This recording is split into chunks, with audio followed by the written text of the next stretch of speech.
Hi, this is Matthew again. Today I want to talk to you about a recent announcement by Amazon that makes it more convenient for people to make payments in their store. Amazon has just launched new tech service that makes it far easier to sign up for its palm scanning payment service, sparking renewed concerns among privacy experts, with some warning it's another pebble in the growing rock pile of big tech-enabled, or well-style digital enslavement. Amazon announced on March 28 that it had just launched a new app that lets first-time users of its Amazon One biometric payment service sign up for it from the comfort of their home, instead of having to do it at a physical store, by taking a photo of a hand and uploading it to Amazon servers. Until today, customers had to visit a physical location to hover their palm over an Amazon One device to sign up for the service, the company said in a press release. Now, they can sign up for Amazon One from home, work, or on the go. The benefit for users, according to Amazon, is convenience.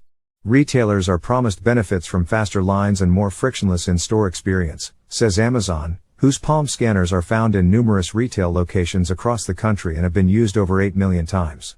When Amazon first announced in 2020 that it was rolling out its biometric payment service, a number of privacy experts sounded the alarm, with some calling it a terrible idea because there are few laws to hold big tech accountable for keeping Americans' sensitive personal information safe, or from preventing them from selling it to others or abusing it in other ways.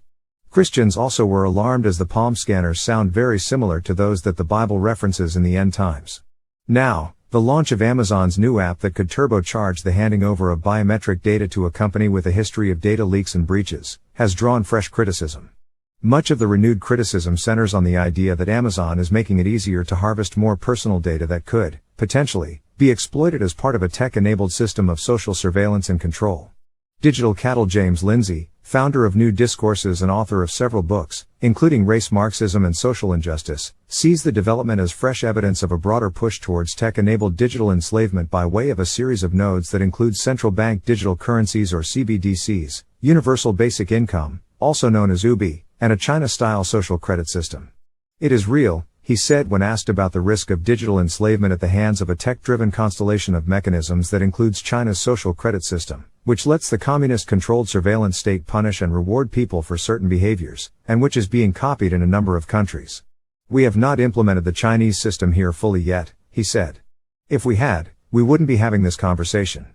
Mr. Lindsay offered commentary on the Amazon One app rollout in a post on X, writing that they are pushing the digital slave ID hard and I will not be digital cattle.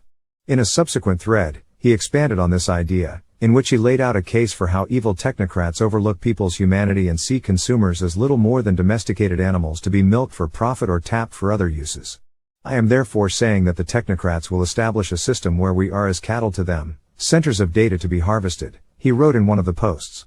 The basic idea he outlined for how a digital cattle system would work effectively is thanks to several pieces: UBI, a social credit system that's tied to financial rewards and punishments, a bonus system that sits on top of UBI that gives extra rewards for excellent social credit, as well as an education system that locks kids in. Mr. Lindsay, who's been a vocal critic of wokeism in education, added that the key to making the system of digital enslavement work is data. The oligarchs need enough information to know what their cattle need to keep functioning, but also tons of information to know how to contour and control them into the ideal subjects and consumers their system needs to sustain itself. Mr. Lindsay said this network of digital mechanisms of social control would be stacked against users, rewarding them in extremely fake and meaningless ways like in video games, while the punishments could be very real. So, you don't fly, you don't travel, you eat bugs and lentils, you turn in your neighbors, you watch propaganda, you take the data harvesting quizzes or play the data harvesting games, etc., and you get special bonus credits above a basic allotment you can sell for perks, he wrote. While Amazon didn't respond to a request for comment on the criticism of its artificial intelligence-powered palm scanning payment service, it said in its announcement that it maintains a high bar for both customer privacy and data security.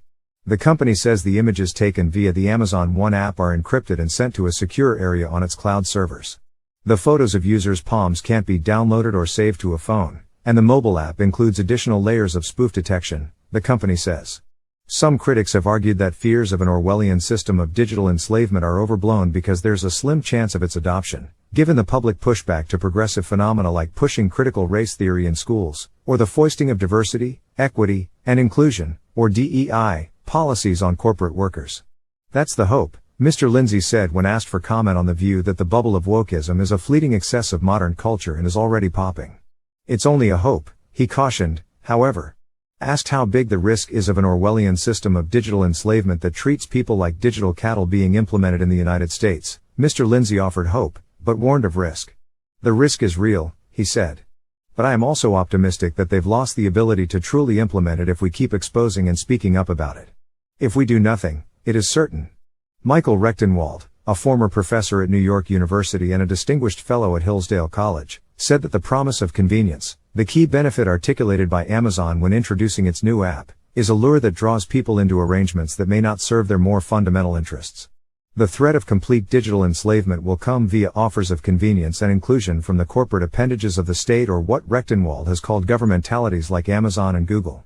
Mr. Rechtenwald has authored 12 books, including his latest, The Great Reset and the Struggle for Liberty, Unraveling the Global Agenda. Amazon's palm scanning app is a step in the direction of digital identity. The Bank of International Settlements, or BIS, the Swiss-based financial institution colloquially referred to as the Bank for Central Banks, has stated that a digital identity scheme is a prerequisite for effective CBDCs. The BIS has also admitted that CBDCs allow complete transaction transparency. Hinging access to money on a digital identity inclusive of a complete political profile, one can easily imagine the Orwellian possibilities that this would entail. It represents the closing of the totalitarian circle and the end to privacy and personal freedom. I hope all of you that have watched this video understand the risk of applications like this and how it could be used by our leaders to develop a system to enslave all of us. To learn more about this and other steps being taken by our government and private businesses to move their agenda forward, go to the Nehemiah Reset website at nehemiahreset.org or to our Rumble.com channel to see more videos like this one. The time is rapidly approaching when we will no longer be able to produce videos like this one. Please forward a copy of the link to your friends so that they too can become more aware of what is going on in our society and why this next election is so important. I hope to see you again on another of our videos. In the meantime, I hope you are spending time with the Lord so He can direct your path. Thank you for watching this video from Nehemiah Reset. We hope you found it informative and helpful. Our mission is to assist Christians in developing a biblical worldview as it pertains to relevant cultural issues. We seek to inform Christ's followers, equip them, and mobilize them into action to vote for their biblical values and to actively engage the culture. If you enjoyed this video, please like, share, and subscribe to our Rumble, YouTube and Facebook channels. You can also visit our website at nehemiahreset.org to learn more about our vision, our resources, and our upcoming events. Thank you for your support and God bless you.